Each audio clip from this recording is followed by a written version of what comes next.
Got nothing on Starlight. Switching to thermal. Okay. Hold on. Yeah. Yeah, that's not how that works.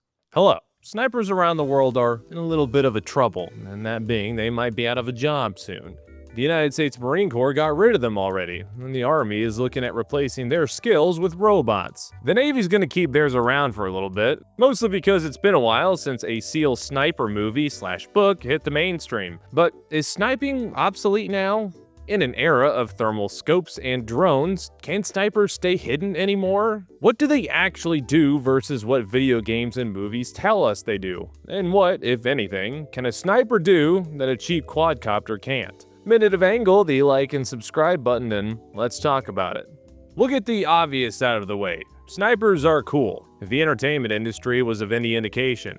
They've also given us some of the most badass bits of military myths over the last century, and all of that came from their ability to travel behind enemy lines undetected, eliminate high-value targets from far away, and cause chaos and fear on the battlefield.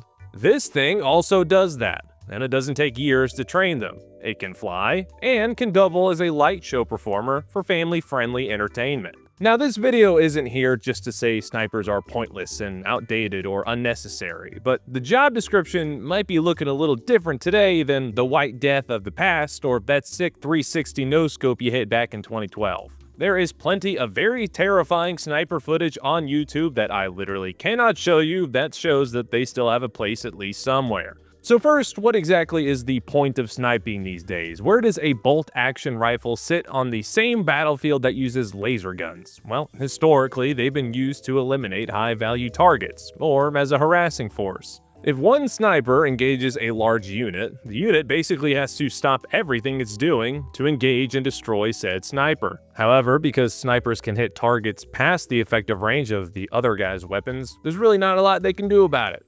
That means that theoretically, a 2 or 3 person team could disrupt the operations of units orders of magnitude larger without putting the main body force at risk. It's pretty neat stuff and, in my opinion, a very good use of manpower.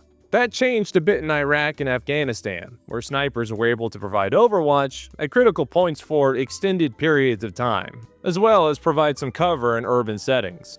The idea of the lone wolf sniper or even just the 2-person sniper spotter team is not really akin to real life, at least not anymore. In Iraq and Afghanistan, sniper teams grew up to 6 people in size, in some instances one of which had a machine gun. And in the rarer chance that they were sent out on their own instead of augmenting a larger force, they would typically have a platoon-sized quick reaction force less than 5 kilometers away in order to go save them if things got hairy. Commanders became very risk-adverse in those environments when it came to deploying snipers on their own, which is a very, very important point that we'll be covering a little later. And I'm assuming that they picked 5 kilometers because that's the only metric distance Americans can imagine in their minds. That was not an insult, that was a statement of national pride. But these days, sniper teams have a bit more choice in terms of what weapons they're going to be using. First is the not sniper rifle, the M107, aka the Barrett 50 cal. This fan favorite anti-material rifle is occasionally used against human targets where appropriate, but is primarily for taking out things that actually need a 50 caliber bullet. Barretts are really cool until you have to throw one in a drag bag and crawl to an OP for 6 hours. You'll usually find some flavor of M110 in their kit, even though the variants with that designation are literally totally different rifles. These are the primary semi-autos of the group, and are able to do a little bit of everything, minus being reasonably priced on the civilian market. The M2020 is still chugging along for some units, which is basically just a Remington 700 made all tactical and literally 20 times the price. That was a literal use of literally there, not the 2013 dictionary revision that made literally not mean literally. All of those are gradually being phased out by the new Mark 22 Advanced Sniper Rifle, which can fire a handful of different rounds, meaning one rifle can do the jobs of all those previous ones. But the M10 will probably still hang around because it's a semi-auto and that's a nice option to have sometimes. Of course, it would not be a video on snipers without talking about ghillie suits, many of which are just personally made shells of uniforms, with the intent that the sniper builds it out once they get to where they're actually going. If your job is to not be seen at all costs, then the good enough nature of your issued multicam style uniform ain't gonna cut it. As snipers move through certain areas, the idea is that they continuously add and take away things from their suit. That way you don't have a patch of field grass sitting in the middle of the woods, or look like a very out-of-place shrub in an otherwise open area.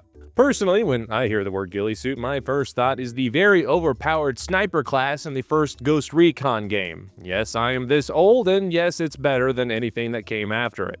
Anyway, according to American doctrine, the primary role of a sniper squad is to deliver precise, long-range fire on selected targets. That is a sanitized way of saying hole punch bad guys from 1,000 yards, and try to hit the most important looking one first. If we keep reading down a bit, it says that their secondary mission is to collect and report accurate and detailed battlefield information. That could include info on enemy forces, information on terrain or infrastructure, or really anything that would fall into the reconnaissance category. Each sniper squad consists of 10 soldiers in total, broken up into 3-person sniper teams and a squad leader. Each team is expected to be able to perform a total of 5 different tasks, but of those 5, only 1 includes sneaking up, doming someone or something important, and then sneaking away. One thing I thought was kind of funny is that the military recommends that you call in artillery after you take your shot because the explosions will drown out the sounds of you trying to get back to safety. It is certainly one of the techniques of all time. The other 4 tasks are ones that would have them attached to other units, like putting a sniper team with a platoon or company, providing security and early warning, overlooking defensive obstacles, or explaining how they're totally going to actually pass sniper school this time around. That is an actual issue facing the army, at least. The sniper school is very, very, very hard, and many soldiers struggle to pass it. So much so that a very large percentage of snipers aren't actually qualified snipers. They're guys who got pulled into the sniper section for one reason or another to fill shortages. Now, in order for a piece of military equipment or military strategy to be obsolete, it must be replaced by something that can do everything it can and at least do some of those things better. Drones are very good at killing people, places, and things from long distance. No shit. They also disrupt ground operations to a very, very high degree. They can scan and perform reconnaissance arguably better than even the best trained sniper, have an intense psychological impact on ground forces, and there is no comparison to the speed of a drone flying in the air to a sniper team that takes hours to carefully cover 1 kilometer. So does that make the sniper obsolete? Well, let's take a trip back to the end of the Korean War. By then, the United States began shifting doctrine to focus more on things like mechanized forces, more artillery, and rockets. Things that, when used, punch a very big hole in a very big enemy formation. Snipers were seen as low-yield assets. They were expensive and difficult to train, required specialized equipment only they would use, and when one single napalm canister could inflict more casualties with a single bomb than an entire sniper team could in an entire war, the numbers just weren't numbering. And that's a large issue with the concept of snipers, is that they're one of those assets that's kind of hard to quantify. The DoD, or DOW I guess now, can't put a number value on psychological effects. And while the Army has an entire branch dedicated to psyops, that doesn't necessarily mean a guy who spent an entire 30 or 40-year career doing conventional infantry operation cares. They're more concerned about maintaining logistics and seizing key objectives, not necessarily scaring a handful of conscripts that are just kind of far away. Then, Vietnam comes around, and the asymmetric nature of the war makes us Americans realize that having snipers was once again useful. But with no organizational foundation for sniping, they had to rebuild it entirely from scratch. And this is where that one old guy you talked to at a bar once comes in, you know, the Delta SEAL sniper Mac V Sog dude who would have killed Ho Chi Minh himself if LBJ wasn't such a pussy. I'm sure that guy can tell the story better than me, so I'll leave it up to him. Despite the widespread success of the sneaky boys in the Vietnam War, the US wouldn't actually codify sniping until 1989, when the first actual manual on sniper training was published. The late Cold War saw a bit of wishy-washy when it came to sniping. They were incredibly useful in Operation Just Cause, locking down urban sections and taking out guards in Panama. But then 2 years later in Desert Storm, they essentially saw no action other than providing general overwatch and having mental breakdowns in their tents. In the Balkan Wars, they were incredibly useful, acting in a more counter-sniping role and in peacekeeping urban operations. However, the idea that dudes in ghillie suits and bolt actions would be taking out high-ranking Soviet officials behind enemy lines never actually came to fruition. In Iraq and Afghanistan, they saw plenty of action though. The precision nature was incredibly useful in eliminating targets without the risk of collateral damage in civilian areas. And persistent overwatch was pretty handy when it came to snuffing out IEDs. The general trend seen was that the more complex and unconventional the environment, the more snipers were beneficial. An Abrams doesn't need sniper cover to move 200 miles across the desert and blow up Iraqi tanks. But an infantry squad would benefit fighting insurgents across the street. But those wars are over, and now we're facing tiny screaming death machines that can basically do all of those tasks. On top of that, the thing that might replace snipers, drones, are also their biggest threat. Sniper survival relies on advanced fieldcraft, camouflage techniques, and spending just as much time, if not more, practicing how to stay hidden as they do shooting. Now, with cheap drones carrying thermals and bombs, it doesn't matter how painstakingly careful they built out their ghillie suit, they can still be seen from a mile away. Now, at this point in the video, you might be thinking that I'm about to spend the next 10 or however many minutes giving more reasons why snipers are pointless now and it's all just robots from here on out. And actually, that was my general thesis when I came up with the idea of this video, but after researching it more, I've actually changed my mind a little bit. Like I said earlier, snipers are only obsolete if something that does everything better replaces it, and I don't think drones qualify quite yet. First of all, you cannot jam a guy with a bolt-action rifle. Drones are naturally very susceptible to jamming, and any kind of signal interference messes with the quality of the information they can hand back to the commander. The Mark I eyeball still works just fine. I mean, they can technically be jammed by those illegal laser pointers they sell on eBay, but that's a war crime, guys. No one would actually do that. It's morally wrong. Additionally, troops on the ground now generally assume that they are being seen by drones, and drones are somewhat easy to spot, or at the very least detect. Conversely, troops generally have no way of actually knowing if they're being spotted by snipers. You can have a sniper team observe a point for very long periods of time. Day and night, rain or shine, they will sit there and keep eyes on.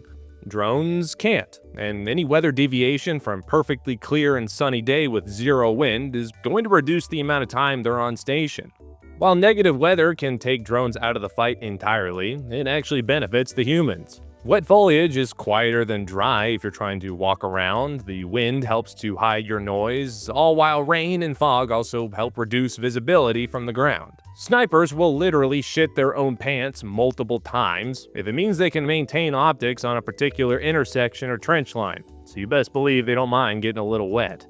In large-scale conflicts, the one-shot, one-kill idea has become fairly negligible. It's useful in low-intensity conflicts like counterinsurgency and peacekeeping, or in unconventional warfare, because murking one dude might reduce the number of fighters in an entire village by 50%. But the bigger the armies on each side, the bigger the guns you're gonna need. Ironically, that makes the sniper even more valuable because they can serve in a reconnaissance role. One really solid airstrike or early warning that an enemy force is flanking left instead of right is enough to determine the entire battle in some cases. Taking out a dude carrying a radio is annoying for an enemy. Taking out the radio guy along with his entire platoon with an artillery barrage is devastating. While a sniper might be a lot more expensive to train and equip than a drone, in a way the lethal effects they do provide do have a tendency to even out. The artillery called in by a sniper or drone are gonna cost the same amount, so that doesn't really matter.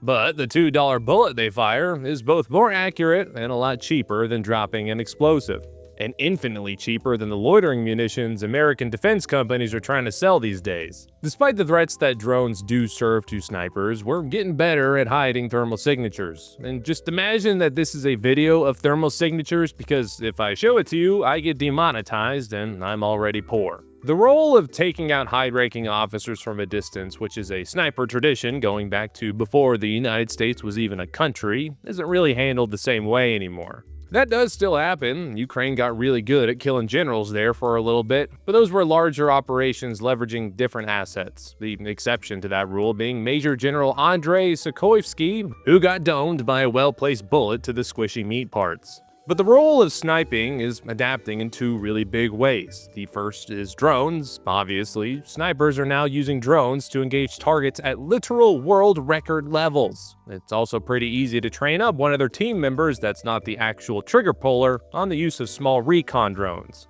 Those are generally harder to detect, but need to be launched closer to the actual objective. And that brings us to number 2, in that they've been acting a lot more as sensors than shooters in recent years. According to Ukrainian snipers, counter-sniping these days is basically non-existent, so no more shots through the scopes anymore, unfortunately. They go on to say that for every 10 missions they run, only one of them involves pulling the trigger, and that's only when an opportunity arises. As they later quote, taking out an enemy is pretty much never the priority. Ghillie suits have also kind of fallen out of favor with them, as they claim that the wet and muddy Ukrainian climate makes them heavy and harder to stay concealed on the move. According to those on the front, they're essentially just really good at calling in artillery now. They're doing this largely from static defensive positions, where Ukraine doesn't want to have to split up infantry formations, but still want to have constant eyes on, while freeing up drones for more offensive actions. Because they have organic weapon systems, they can hit farther than a traditional infantry rifle. They're still a headache to deal with, and a unit under sniper fire, even if it only takes out 1 or 2 guys, is going to have to adjust their plan or stop altogether, which has cascading effects on the overall strategic picture for the bad guys. Now, saying that snipers are only good at calling in artillery now is not a dig at all. Recently, artillery was responsible for upwards of 90% of all battlefield casualties. That number has now dropped to around 20% by 2025. And while that decrease is due to drones going up and artillery ammo running out, 20% ain't anything to ignore. Sure, you could stick a drone in those areas covered by snipers, but it's estimated that Ukraine loses 10,000 drones every single month. Only 1 in 3 actually accomplishes the mission it set out to do, and again, they're subject to weather limitations, electronic warfare, and the need to recharge, much like myself. I think one of the biggest places we'll see snipers continue to excel is in urban operations.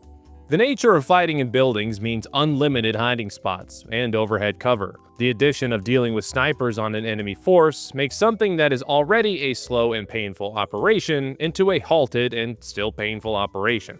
Drones, being snipers' worst friend, are also significantly degraded in urban terrain. Buildings cause GPS multipathing issues, it's hard or impossible for them to get into buildings, and they're pretty easy to evade them if they do. But even with all those benefits, there is still one big problem. Sniping is a very risky job, and the US military is very risk-averse, even to the detriment of an operation. That's one reason why keeping them in a safer, static defensive position is growing in popularity, or integrating them with traditional infantry forces where they serve more as a marksman role. Ultimately, in a way, snipers are like a map and compass. Sure, we've been using GPS in war since the 90s, but everyone still learns how to do it the old-fashioned way because GPS can be degraded. Drones are great, but they're also pieces of equipment, and those tend to fail. The role of sniping is shifting, and in some cases becoming more niche, but for the time being, it ain't going anywhere. Unless you're a Marine, in which case it already went somewhere. But on that note, thank you for watching. I hope you enjoyed the video. Please subscribe, and I will see you in the next one.